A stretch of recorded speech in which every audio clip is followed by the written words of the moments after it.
اول فصل یا خدا از این شونه منم برفت شونه بچه هم بدم وای ننه عزیزم وای دلم حالی شد خدای شکرت آخی ببین چه جوری بوسشون میکنه عزیزم اسمشون هم نذاشتیم یعنی خواب نکرده بودیم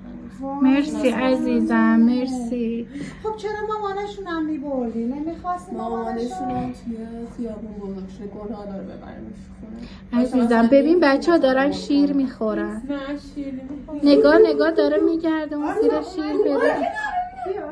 برو مامان برو غذاشون هم میآوردی مامان عزیزم آره نگاه کن چه کار میکنه آخی عزیزم مامان مواظب باش شاید الان حساسه سر بچه‌اش عزیزم فرار میکنن ببین بچه ها فکر کنم داره میخوابه شیرشون بده نه شیر نمیده شیرشون نمیده نه شیر گرفته آخه از مدام پسش که ساعت